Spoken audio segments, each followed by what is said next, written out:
So that basically is the session. It's going to be world-class outsourcing. And this is such a critical issue inside the family office world. I'm going to start to my right with Jennifer. Jennifer, if you could introduce yourself and give our audience a little bit of context. Sure. Well, good morning, and thank you. And to those who said I wasn't sitting up front, how do you like it now? So Jennifer Katrulya, I'm a partner with Citrin Cooperman, and specifically, I work on national business development as part of the firm, but also am a co-leader in our outsourcing division. I've been specifically working in outsourced accounting, advisory, operational consulting services since about 2004, after starting my career in audit and being part of a family office myself in the horse show space, both working with our top tier clients and also with sponsors. So I've worn a number of hats that I've brought to the outsourcing space, helping scale companies, helping work with family offices, and really seeing the evolution of the outsourcing space over the last 15 or so years. Excellent. And Michael, how about you? What's your perspective? Yeah, so Michael Dooley, I'm a partner at Citrin Cooperman. I've been there 12 years now. I grew up in the family office practice, basically my whole career, about 17 years there. I sit in a division called the Business Management and Family Office Group. Our clients on the West Coast in the entertainment industry like to refer to us as their business managers. It is something they strive to, and it's sort of been a term in the industry since back in the 60s. Our East Coast clients and our business founders, executives like to call us their outsourced family office. In addition to working as a business manager or a family office practitioner, I run the investment arm of our business, helping our ultra high net worth clients allocate and invest their capital. So I think an important context to start the dialogue, and this will be our most extensive dialogue, about 1 hour. We'll take breaks 15, 20 minutes in, so multiple times to engage the audience. If you get a little quiet, since I know about 95% of you, I'll probably just pick on some of you. But I think a big question is going to be, and I've been seeing this for 15 plus years in family offices, do we insource, do we bring the talent internally, or quote unquote, do we outsource? I would say lately the trends that I'm seeing are more trending towards outsourcing.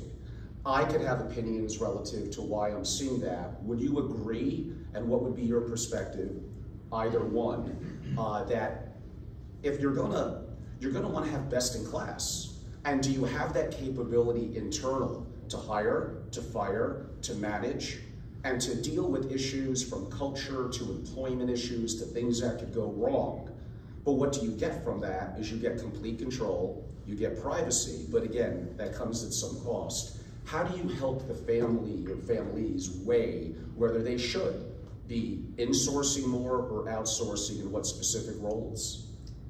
Well, so one of the top things I find is that for family offices who are, especially like many in the room and that we meet on an ongoing basis, who are looking to grow businesses and are looking for interaction and staying current on what's happening just out in the business community and among other families, by working with someone internally, bringing someone in-house, and my general sense is that they start to become stale, frankly, every day after day one, because they're working internally, they're kind of in a vacuum within the family office, they're not getting exposure to, by contrast, the things that we're doing. We're part of a multi-thousand firm of team members. We are pushed for ongoing business development and for ongoing professional development. We are working across families, across businesses, across so many things every day. Not only the routine work, but the fire drills, back to the point made earlier about you learn from mistakes and you learn from difficult moments. Well, we're helping our clients with that every day and our contacts. So we're getting the feed up. You heard yesterday about cybersecurity. We've got wealth management. We've got all the team members and the different disciplines to bring together to serve clients. So I just find that we're able to, if someone says to me that we're working with, well, here's what we've been doing, up till now, but here are the 5 new things I'd like to do, you say, bring it. We're ready and able to jump in. Whereas with an internal team, you're quite limited to their current skill set and your current team. And I'm the same question for you, Michael, but maybe I'll give a little bit of a twist on it. Would you agree that if you're gonna do it internal, won't you want to have like the best of the best But you have to realize, from the perspective of the person that could be coming in, like you said, they're going to be very siloed in one family, one organization, only seeing one way of doing things, and they're not going to have a breadth of experiences. But nonetheless, if you're able to build best-in-class internal, how do you help them weigh that versus outsourcing it?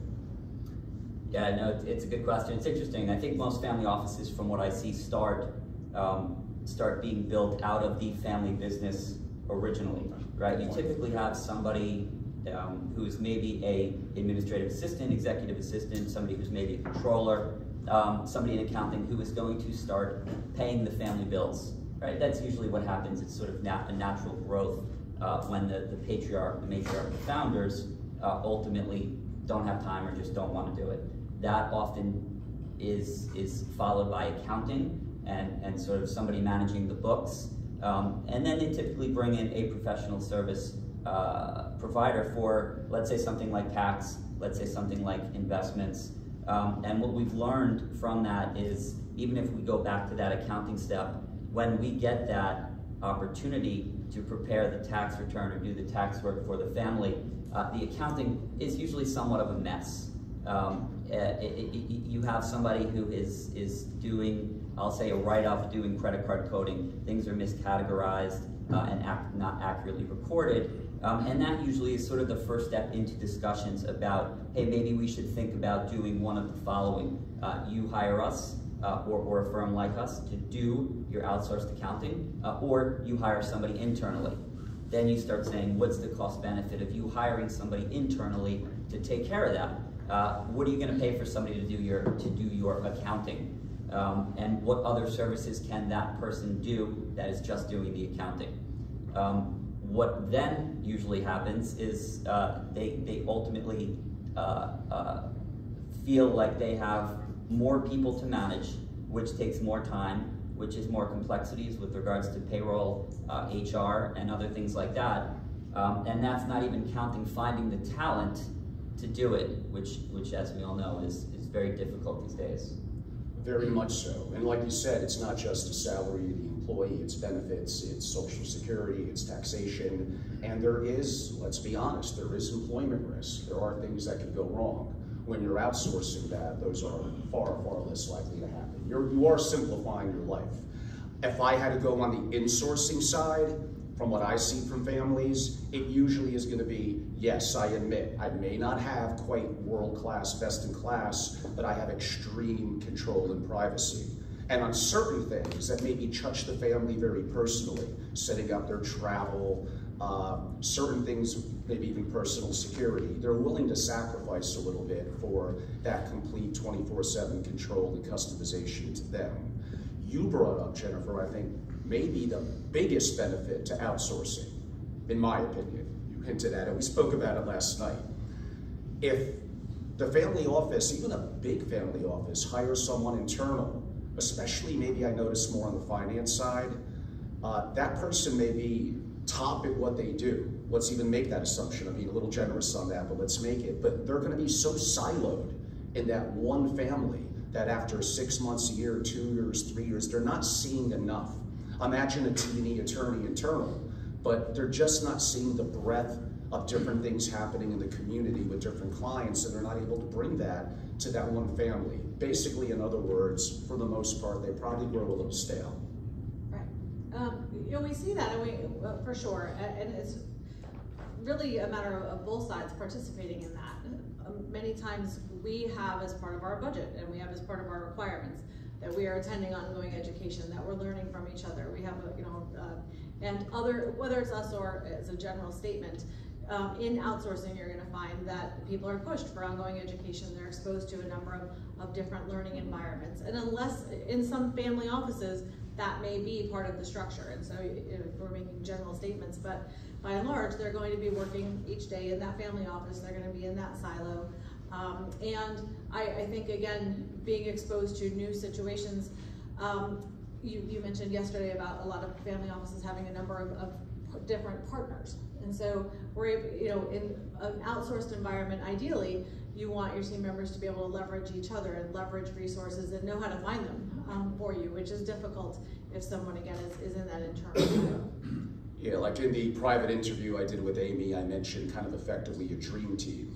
It's very hard to do that internal, partially due to the fact of you'll have natural biases and anchoring and a little fear of rocking the boat with maybe the family and the decision makers. Generally, outsourced partners are usually, and again, you may not quite have the same privacy and control, but you're usually going to get more, I would think, of honest and critical feedback. Not everyone's going to be a yes person or a kiss butt, and I think that's a good thing.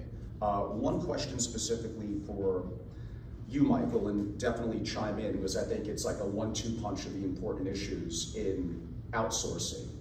Have you noticed a challenge with insourcing? And I'll give an example. Let's just say a family is very active in direct deals, which a lot of families are. They have a relationship, I'll make it up, at Goldman Sachs, an investment banker. They're willing to pay this person, whatever, 7 figures, great bonuses, a piece to carry. They want to bring them internal. So related to the first part is that person going to have enough activity to justify even that compensation, and are they going to get bored? I think we already answered that. But here's a bigger problem.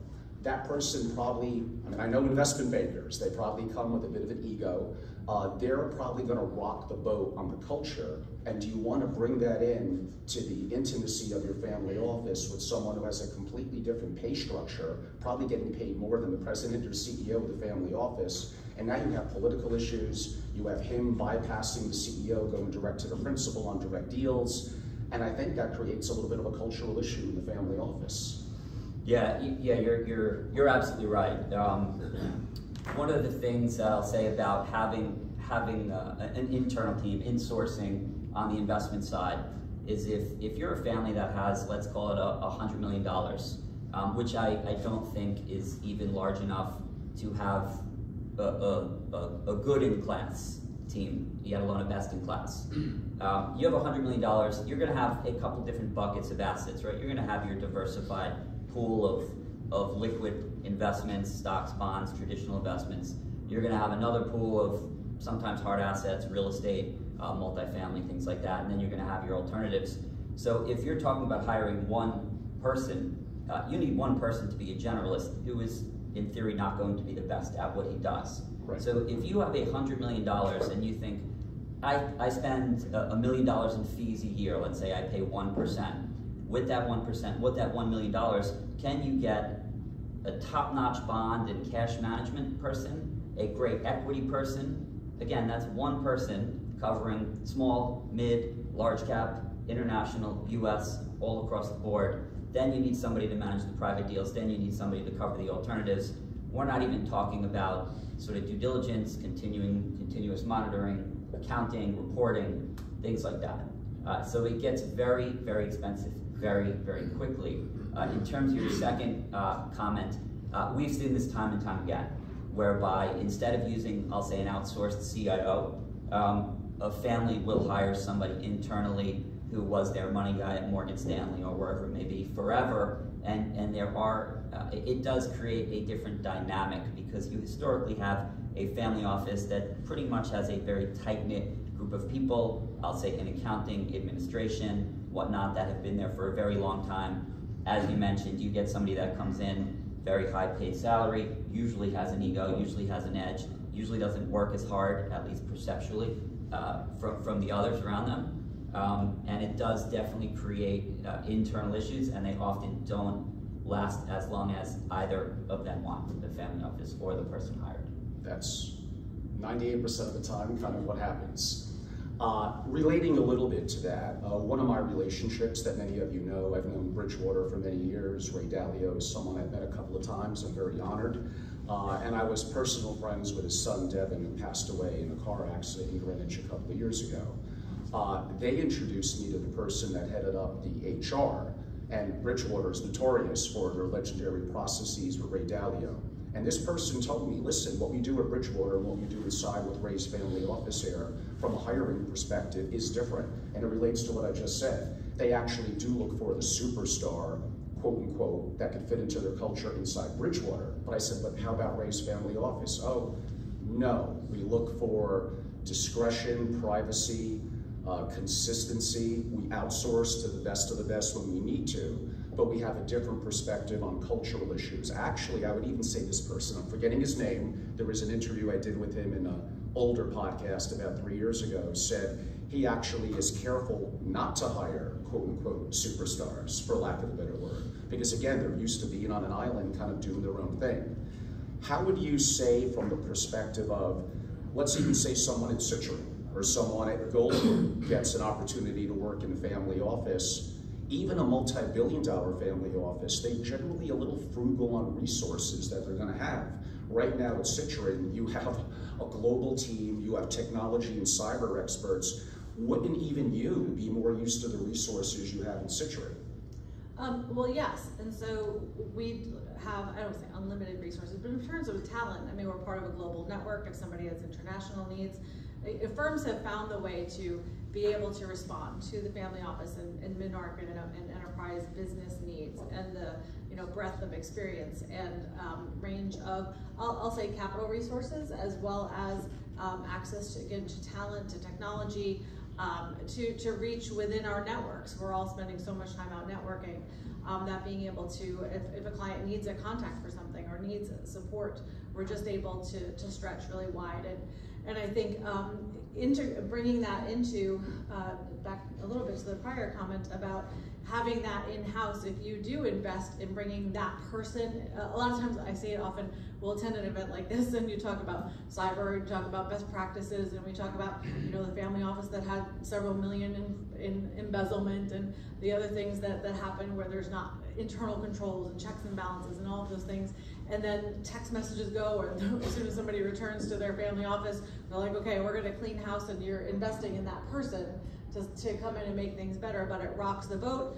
The internal culture, morale becomes all shaken up. So by in trying to level up the family offices with an internal team, we can see a lot of disruption there as well. Whereas again, in outsourcing, you're already building a team, building standardization, doing those things, and so you don't seem to see the same ripples. But it's very hard when you're insourcing to continue to level up and stay current without the individuals who have been loyal for so long getting ruffled by those improvements. Yeah, that can certainly happen. What I'd like to do is I'm going to transition to actual services for outsourcing. Obviously accounting will be one of them, but before I do that, on this part, kind of setting the foundation, is there any questions from the audience? I just want to add, just briefly, one of our greatest employees that I worked with literally for 17 years, I'll say, started 17 years ago. We lost to Ray Dalio's family office. However, about 5 years ago, she did come back. We got her back. Did her skills get stale? Apparently not. The commute was too much. No, they did. Yeah. No, they didn't want to go to Westport all the time? Not from Long Island, no. Actually, on that note, one question on that, then I'll open it up to the audience. Since COVID, we obviously have gotten more virtual, and a lot of family office executives are telling me, you know what, I really got used to, from the family and personal life, I can theoretically live where I want to live. I know I may have to make some commitment to go into an office, but honestly, Angelo, if I'm told I got to do theoretically 9 to 5, God forbid, Monday through Friday, that I have options, I'm just not going to do it. And I've noticed that more from, again, executives at a higher level that know they're good, the family knows they're good, they're able to command more. Has the advent of digital and working remotely actually been of more benefit to outsourcing than actually insourcing? I think it probably is. Oh, absolutely. I mean, I think prior to COVID, you certainly got the pushback.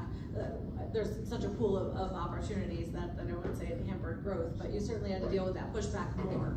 And then suddenly, when everybody needed to go remote, there was this not only receptiveness to outsourcing, but a need for it, because those are the individuals who were already used to being able to do it and be able to take the ball and run with it. So now, I would say, especially with so many still in a hybrid model, or frankly returning to traveling and realizing they're not in the office so much anymore, that it's removed a lot of that hesitation about outsourcing.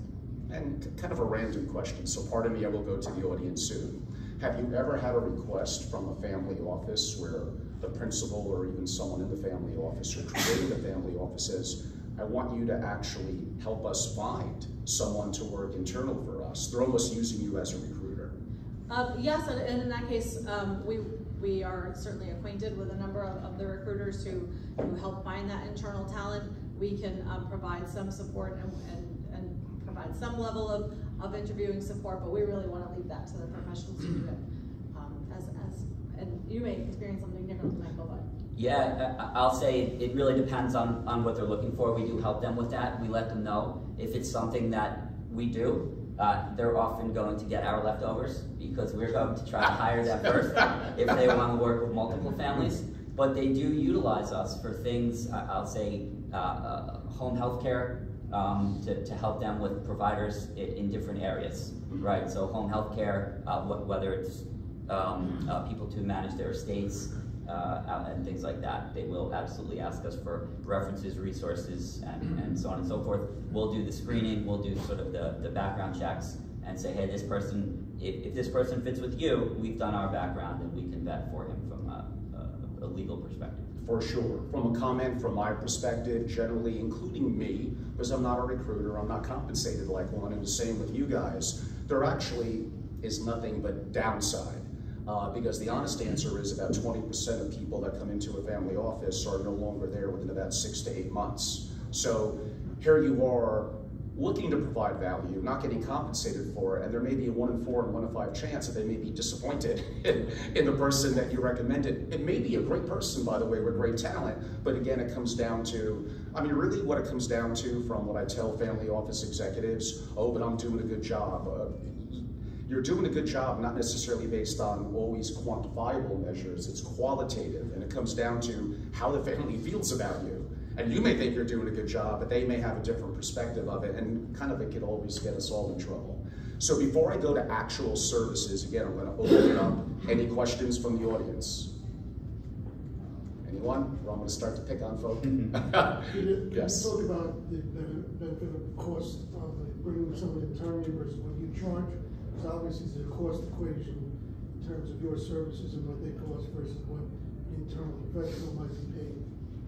Sure, I can take that one. Sure. It's, you know, what we find most often is that family offices will need to hire full-time staff, especially right now in the market where it's so competitive, to find part-time staff or as-needed staff for each position that you might need to fill is very difficult. So by the time you bring in full-time people for each of the given roles and you tack on benefits and taxes and things like that, you are ultimately, in many cases, paying far more than you'd pay to outsource, because if you need a mix of 5 people, but you need one of them 5 hours a week and another one 10 or 12 or whatever it is, we're able to assemble that team and have them in an as-needed capacity. You get more talent at more levels needed to provide the right service and to provide redundancy for vacations, holidays, hopefully I'm taking off, but for vacation sick, etc. So you're getting that full team and that full support. Whereas, again, internally, I have a client right now where they'd be paying, let's say it's, you know, several $100,000 for something we're able to do much more efficiently and at a lower cost, because they're getting all of the same, and again, we presume first-class talent, but just on that as-needed basis. So they're actually saving probably $150,000 to $200,000 by outsourcing. I'm going to add to that and say one of the biggest things that people don't think about when they think about starting to build out a team and hire people internally is the HR. People really underestimate that. We've dealt with everything from sexual harassment, lawsuits against clients. We deal with very high-profile clients, and a lot of times what you'll see is, on top of that, you'll get clients who, the number one thing we say is when you hire somebody, make sure they are on the books, make sure they are on payroll, make sure you're paying the payroll taxes, because if your name goes out in the paper saying that you underpay somebody, the headline risk there is sort of, it's unquantifiable. And what always happens, and we've had this happen in a few instances, that somebody very well known was paying somebody who was the children's babysitter for 7 years. Was their babysitter, everybody loved her, she was a member of the family, and what happens when the kids start going to school 7 or 8 years later? She comes with a spreadsheet and says, I worked these hours, you paid me for these hours, I need this amount of overtime to be paid, with a letter from her attorney, otherwise we're going to go to court, and it's their word versus yours, and that's what happens when you deal with not using a payroll service. Something as simple as us managing, let's say, hey, everybody, once a year, as terrible as it sounds, you need to take a sexual harassment course online, you need to understand it. That's usually enough protection, saying that the employer provided everything they needed to provide in order to alleviate any instances like that. Yeah, very good points. The HR issues are so critical. And most families, again, I don't mean to keep on beating on family offices, it's my job. But when it comes to those issues, like you said, in hiring, firing, and management and training, and all the things that could go wrong, a lot of family offices are understaffed. They don't give it enough awareness, and it's very rarely a strength of theirs. Yes, David. You talked a lot about the vital side of personnel, people. What about the technology side? With technology moving so quickly, how much can you assist clients with reviewing technology and actually taking some of that analysis out of their hands? That's a significant part of what we do. If someone asks us to come in and make things turnkey for them, then certainly we have technology stacks we'll recommend and drop in to our service model to take on the accounting and benchmarking and providing analytics, et cetera. So we can make it very simple by taking all of that off of someone's plate, but we also will do finance and technology assessments and advisory for those who are considering new solutions. Either they have a few that they've already been vetting and would like some assistance, or they don't have any idea what they need. They know what problem they're trying to solve, and we're able to come in and assist with sourcing the various options, helping to assess, really match the needs with the office, and help make that final selection, and then project manage and assist with implementation. We have a lot of clients, of course, who are in custom development, and we're able to walk that. We have an excellent IT team, and I think, again, when you're dealing with outsourcing in a comparable firm of decent size, that's what you look for, is can they help meet all of those needs and leverage technology. Back to your question about staffing and the model, you hope that they're making the most efficient use of technology as well, because that's something you should see continually upgrading and being recommended as part of the service. I think it's great. Thank you. One of the things that can go stale at a family office where they have everything internal. Yes. For sure, and when I get into the services, technology is probably going to be one of the areas we're going to give a little extra attention to. I am interested in feedback from especially principals or those in the family office, so I'm going to call out a couple of people. Froman, when do you look to prefer to insource or to outsource? I mean, it depends on the subject matter, right? But right now we're going through this literally. We've had a turnover of CFO and some of the investment teams, so we're looking for new, better reporting solutions on the investment side. We're re-looking at what we've done for 17 years on the accounting side. We do outsource extensively, but we also have a pretty good in-house team, so it becomes a cost-benefit equation. We happily outsource obviously custody, legal, various experts, strategy, even some of it.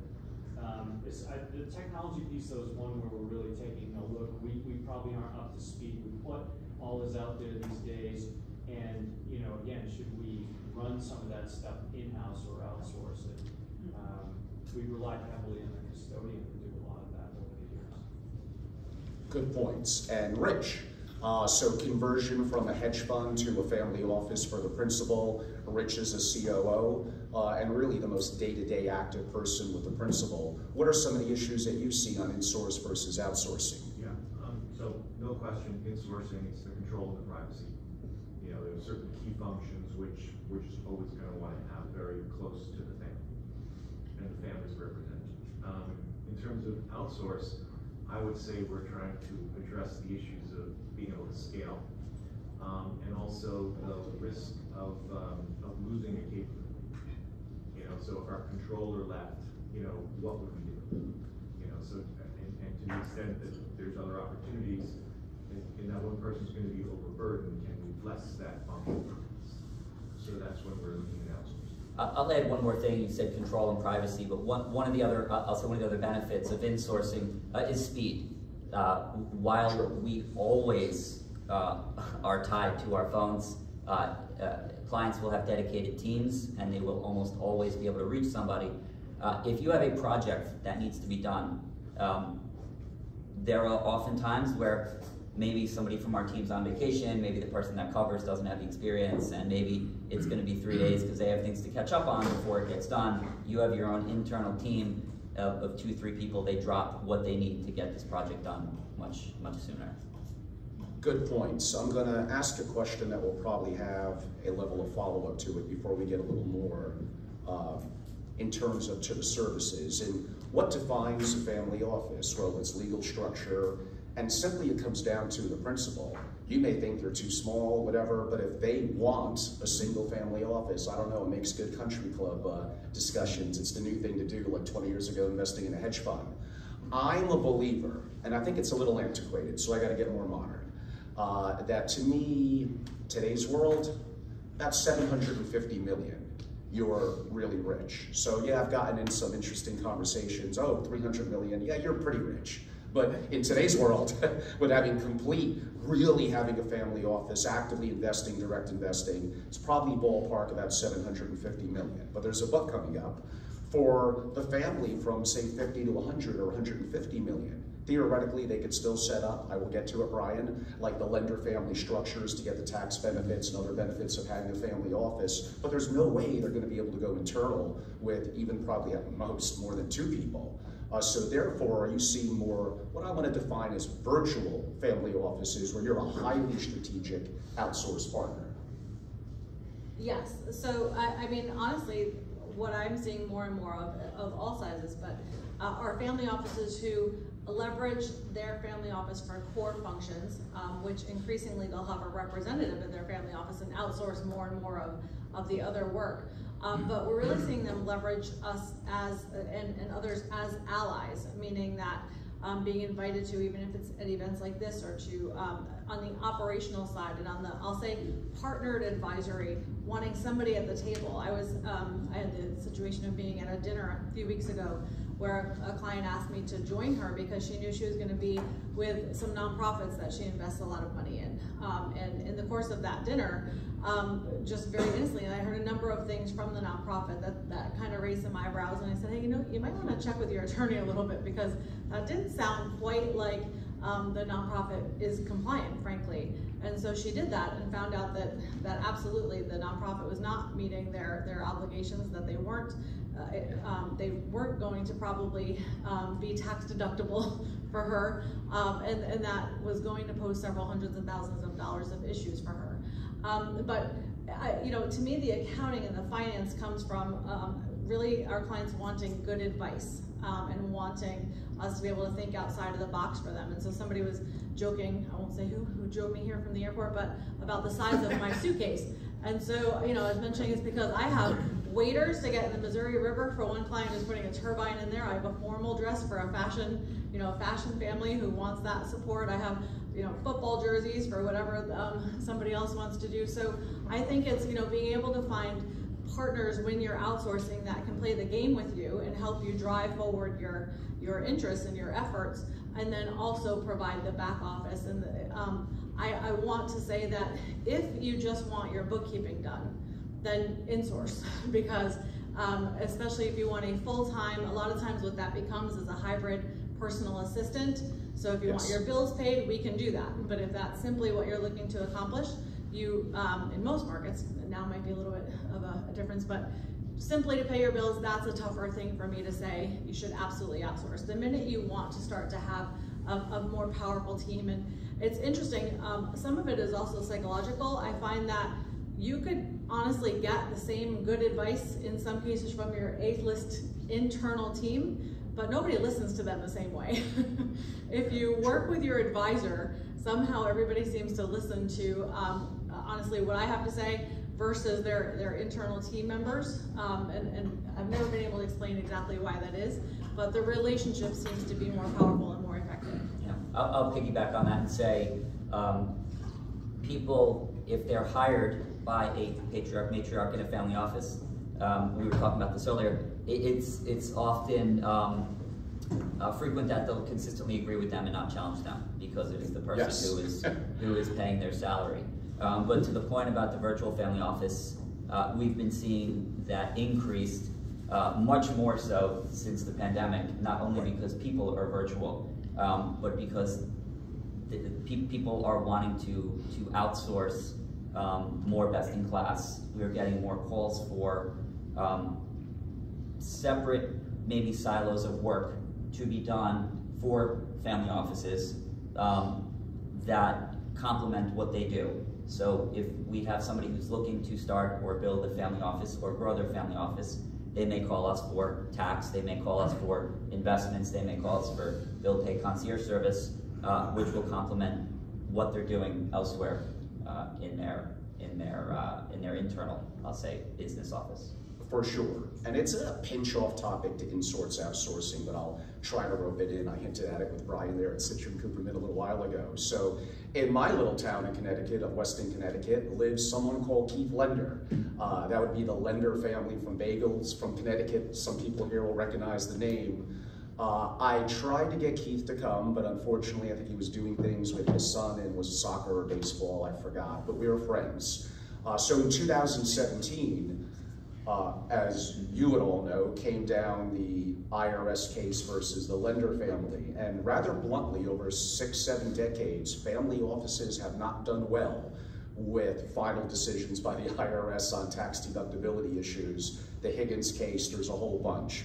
The Lender family was the one that actually won. So one of the issues with having a family office for a smaller scale family, to get me off my snob, 750 million, is traditionally, as a private investor, you're very limited on what you could deduct, and you guys are accountants at heart, so you can relate to that. But the Lender family structure, which could get a little complex, we don't need to do a deep dive into it, that'll be for a separate session, allows significant tax benefits if you follow certain guidelines, but they are complex. How would you help a family relative to, hey, we're a little on the smaller side, we're not Angelo's 750 million, but we would like to have the structure of a family office, partially controlling privacy, speed as you mentioned, and if we could get tax benefits, that's even better, and we'll outsource certain services. Would you help them internally at Citrin? Do you always have to completely outsource that yourself to attorneys?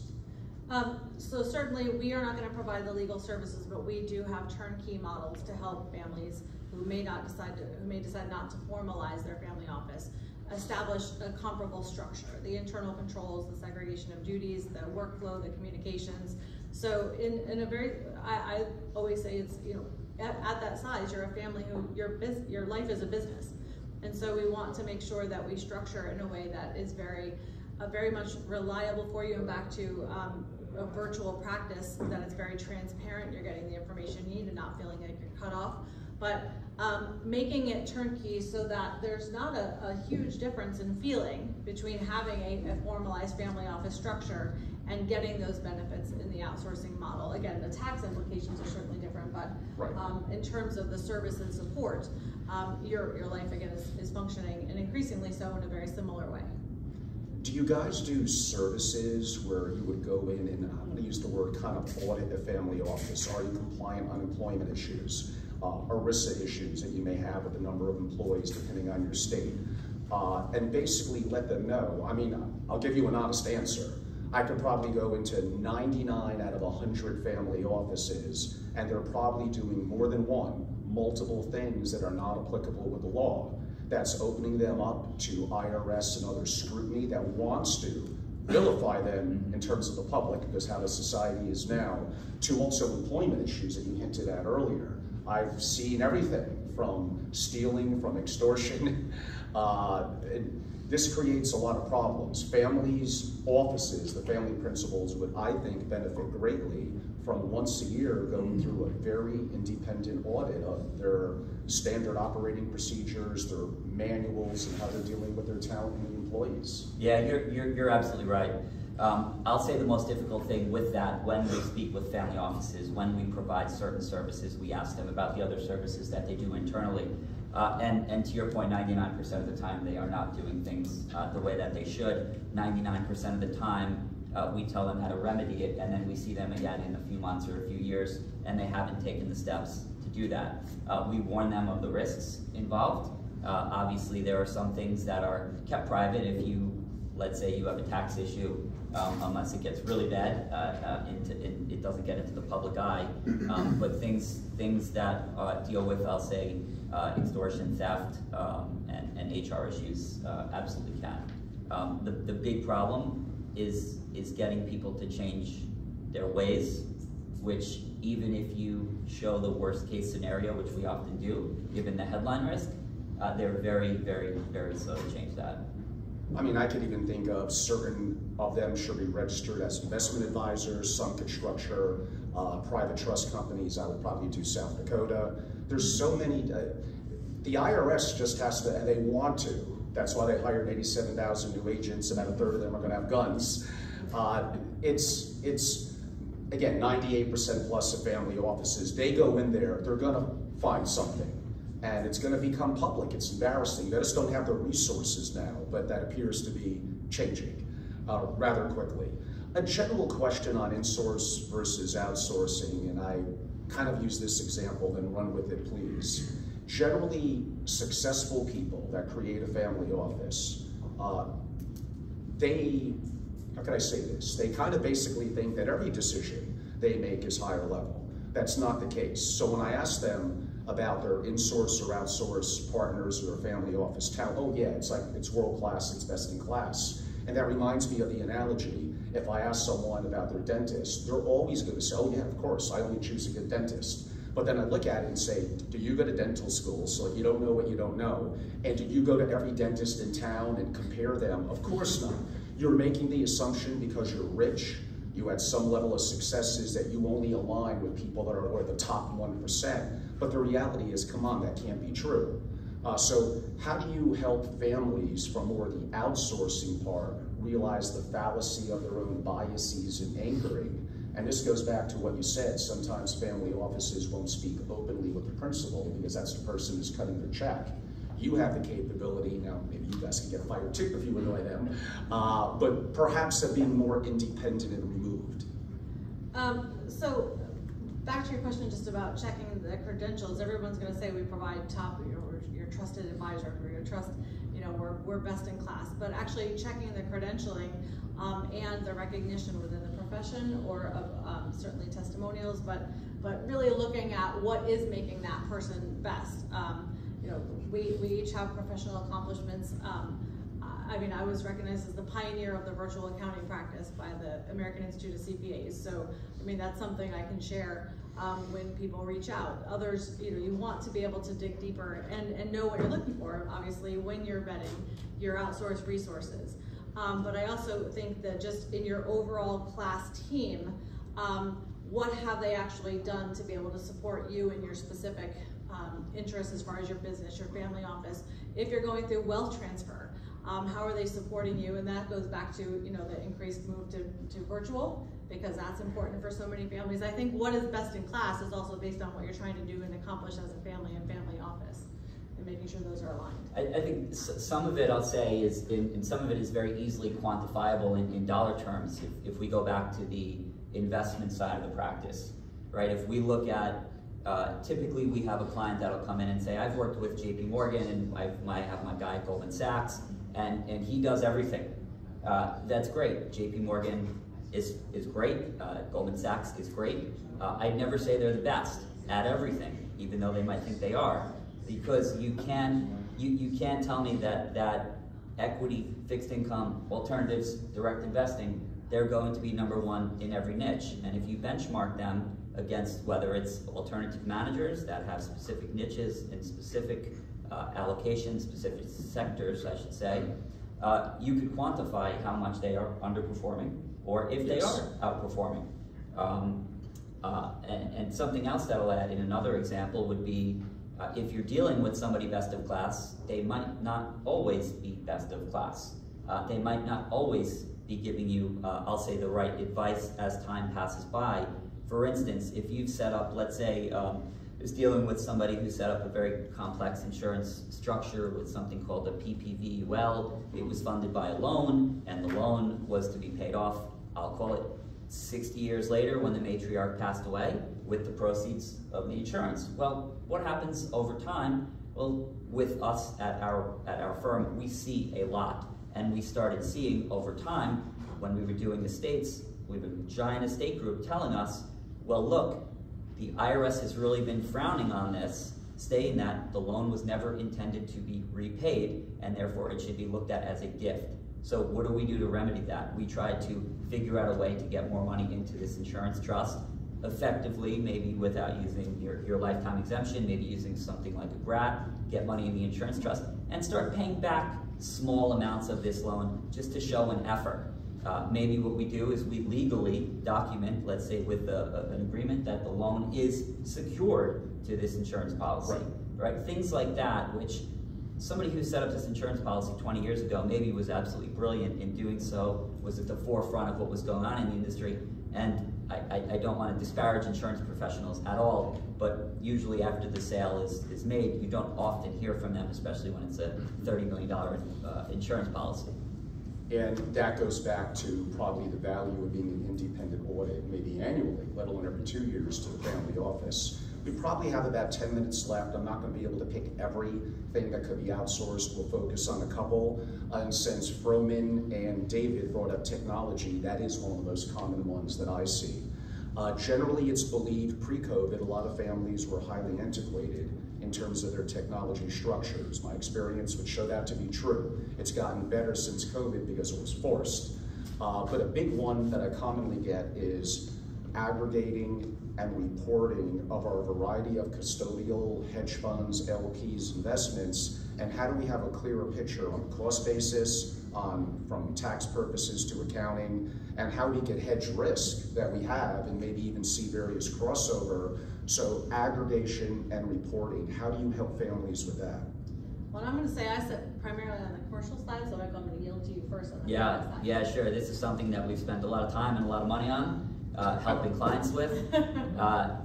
Truly, when we've met with clients, what they have historically shown us when we ask for their assets, they're either one of two things. One, they just give us a bunch of statements from Morgan Stanley, from Goldman Sachs, from JP Morgan, whoever it may be, and say, here you go. And then we say, how's it all doing? And they will usually either not know collectively how it's doing, how they're allocated, or they will give us something that is put together on Excel. That's usually from the prior quarter, I'll say, hopefully the prior quarter, maybe sometimes older. We've spent a lot of time and money developing reporting software, working with outsourced technology companies that assist us on a number of facets, whereby they will pipe in, I will say, all of the client's feeds, all the data feeds, aggregate all of their investments, cost basis is there, alternatives. We have AI that screens all of your alternative investments as they come in. So you get a capital call, you get a distribution, you get a K1, you get a statement, it reads it, it pipes it into our statement, our system. It's seamless, and clients, it's not yet to be real time because the reconciliations happen overnight, but it gives you, as of yesterday's close, what your allocation looks like, what your cost bases look like. It's very helpful for me as the Chief Compliance Officer, the most thankless job on the planet. I do not recommend it to anybody. But if people say, what is your assets under management during SEC review time, I can click a button and I can have that. We've actually built that into we started doing that internally for clients, and we built it out into a service whereby we will say, there are clients that we have reporting only for. If they don't even want advice, opinions, they could log in every day, anytime they want. And where we think it really helps them is twofold. It's really, number one, during tax time, they can click a button, check out what their realized gains, losses, interest, dividends are right before quarterly tax estimates.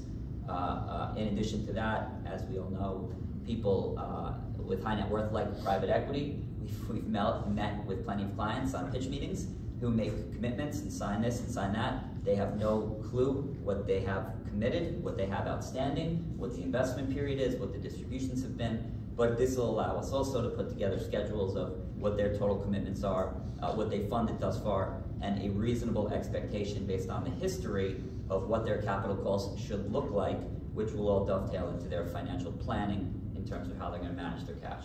If we had more time, the technological outsourcing thing is probably a lot of the maybe the biggest issue that we would see with families, and we would probably go over what's the difference, SCI Archway, ADAPAR, advantages, disadvantages, SRL in Europe, they're doing interesting things, that's Neil Puri, and yeah, it's changing so rapidly, and it's really important. I mean, maybe I will ask, my experience in my surveys, probably 85% of families still don't have aggregation and reporting software, or they're not outsourcing to a Mirador or a company like you guys.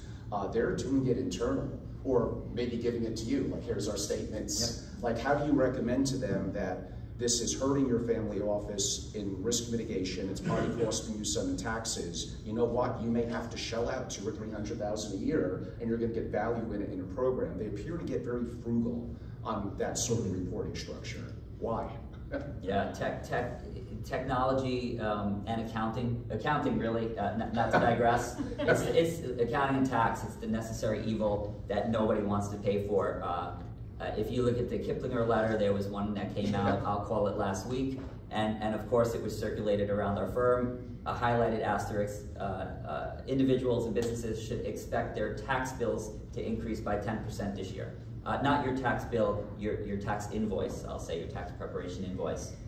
Anytime you send a bill to do accounting, people look at it and say, this doesn't provide me any benefit, this is a necessary evil. On the reporting side, to your point, you can utilize it very powerful to make sure it pays for itself, as long as you have people paying attention to it and utilizing the data. For instance, if we went halfway through the year, let's go to the beginning of June, markets are down 30%, and you say, you know, what do? I just sit here and write it out. Well, why don't we look at tax loss harvesting? Why don't we look at what your gains are going to be or projected to be this year, next year, and start selling things. And there you could quantify and say, well, my after-tax benefit of this investment, or this whatever I liquidated for a profit, will be saved by harvesting these losses. It makes it worthwhile. Exactly, and some of the securities, depending on equities and all that, they could buy back and still get the exposure that they want to get. But they're not, definitely most families are not maximizing the tax benefits, that's for sure. Since you're in the financial division relative to outsourcing, do you help families that are exploring, you know, we're an active investor in private equity, venture capital, hedge funds, real estate funds. We could use some help on a little bit of diligence on helping us make a decision to be an LP or not, or even private deals. How do you help families that way? Yeah, absolutely. That's one of the main reasons people come to us. It's one of the main reasons our clients who we work with love us. We get a lot of deal flow, and it's a lot of deal flow based on our relationships we've built over 17 years in the family office. It's our relationship with other family offices. It's our relationship with our clients. Some of our best ideas we've had from our new clients, and some of maybe the investment clubs they're in or the investors they're with.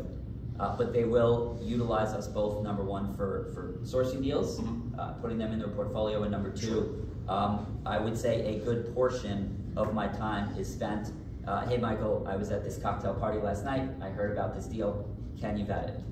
So it's a lot of the cocktail party talk and doing the due diligence, kicking the tires, depending, helping them determine how they want to structure the investment, whether it's LP, GP, passive, how to structure the holding, how we're going to hold it, whether it's in the family limited partnership, trust, so on and so forth. But they utilize us heavily for that. That's one of the main things that me and my team spend our time on. I'm sorry. Oh no, that's okay. Sorry. What I wanted to add to that too is I see so often where our families will, in conversations with the private equity deals they're considering doing, want to know what their reporting structure is, what their internal controls are, what their accounting setup is. And when they find that they're not entirely comfortable, you know, so many end up getting the over the holiday letters when things aren't good because the companies are hoping you won't notice it while you're enjoying your holiday.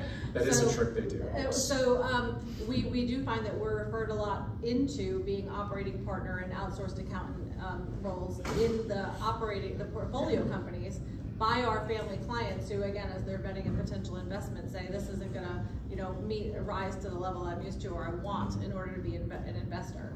And so we see that extension of the families relying on us to help make sure that they're actually in a better position with the companies they're participating in. You reminded me of a question, Michael, that I'm going to ask you, because I don't even know if the firm does this. So Nixon Peabody's a relationship that I have on the legal side. They actually have someone, I think they rotated through different people, but who's not an attorney, that because of the deal flow that you mentioned and how important that is for families, kind of helps to mix and match families. I don't even think as getting paid a broker-dealer, just an internal service. Maybe it is a retainer, I'm not sure. Does Citrin Cooperman, or are they considering, and have you mentioned, because you might have hinted at that, exactly that because you have a deep network of families, they may have operating companies, want an investor, want to sell, want to do this. Do you help mix and match families internally in your network? Yeah, oh, absolutely. Absolutely, we do. A lot of times clients, though, one of the things we always stress about the family office, obviously, is privacy. So while we try to, oftentimes, let's think if we, one of the big focuses we had over the last, maybe it's past, but 2 years ago, was focusing on movie studios. So we partnered with a group out in Los Angeles, very, very well-known group in the movie studio space. And we had said, why don't we partner deals with some of our clients in the entertainment industry, some of the producers, directors, and help them, I'll say from a consulting basis, work with you on your deal. And sort of some of the clients kind of balk at it, where we think they number one, can add value to the business, and therefore have a better return on their investment, and obviously get some consulting gigs out of it. But in terms of our clients, they're not very interested in meeting. That's why they outsource us. But we do, I'll say internally via all of our networks. We don't have anybody on retainer. We don't hire anybody, but we do utilize anybody and everybody from attorneys to friendly competitors in order to source deals. And we'll probably look to wrap up in the next couple of minutes. A question for you, Jennifer. They're really exciting stuff, but really important for family offices. As you're being an outsourced partner to them, their employee manuals, handbooks, standard operating procedures, their processes, do you help to evaluate their current family office, even if it's one person or whether it's 30, in terms of improving their efficiencies and then effectively their effectiveness as well? Yes, we'll certainly walk through all of the processes, the current procedures that are in place, what they have in terms of best practice, and again, internal controls, and help make sure that all of that is in place. And we work closely then with the client's legal professionals to make sure that ultimately the sign-off comes from the attorneys. But yes, we do work closely. We have templated assessments we'll do in a family office environment, as we would with a business, to go through and really check each of the critical areas of the practice to make sure there are all the right different roles, and that you don't have exposure for things like I was mentioning before, all the horror stories that everyone hears about, but just back to technology efficiencies and making the best use of team members, having redundancies. Haven't we heard yesterday about disaster control? We really want to make sure all of those things are buttoned up. And those core policies, which certainly, again, COVID drove a lot of changes, and now with the hybrid work models and things that continue to evolve, that's all critically important. And I think people really still are, after kind of the last few years, now getting a chance to look at what that looks like today and what is needed. So a lot of the policies are new, a lot of them are still being considered, and absolutely we will work with clients and their professional team. Probably my last question, we'll probably try to keep it 60 to 90 seconds. Have you done, I have done this, everyone knows I am interested in disaster and disaster prep for family offices. Have you done what we in consulting circles call effectively a tabletop exercise? So an example of that, for those that may not be familiar, is usually it's the principal will work with you as either me or with an outsourced partner and say, let's do, I don't know if I'd call it quite a surprise meeting, because you gotta know everyone's gonna be there. And the gist of it is, I'm the principal, something happened to me. Back 2 years ago, the example we gave was I got COVID and I'm on a ventilator. That's rarely happening now. But let's just use that as an example. We now have a problem. You know, the son or daughter's now in charge, they come in, they have no relationship per se with the family office, and where's the documents on power of attorney on this or that, and I hate to say it was kind of a clusterfuck. The challenge is, though, you don't want to throw the executive underneath the bus, and the most amazing family office, they're never going to get a perfect score on that. You want them to be open-minded to improvement, to outside resources, but what have you noticed in tabletop programs that you've done similarly? I would say we have clients who want that every year, or clients who want it periodically. I tend to try to do a fall client tour, so it drives a little bit of that as far as timing. But yes, and we're certainly on the other side where clients are have that done by other firms, and we're brought in to try to help in more detailed ways fix it. But we do see, especially where again people may have professionals who've been in place for 10, 20 years.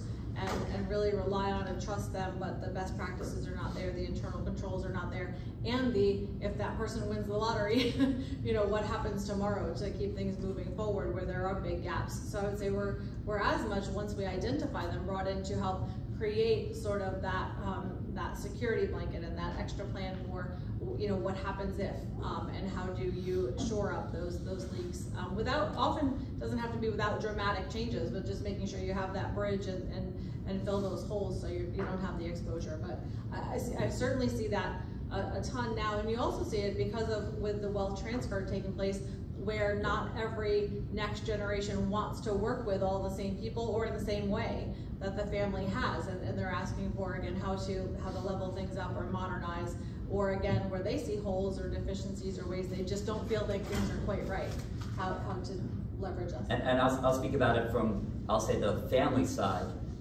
Oftentimes what shocks me the most when we start engaging with a new family is the patriarch or matriarch. Their assets aren't even in a living trust.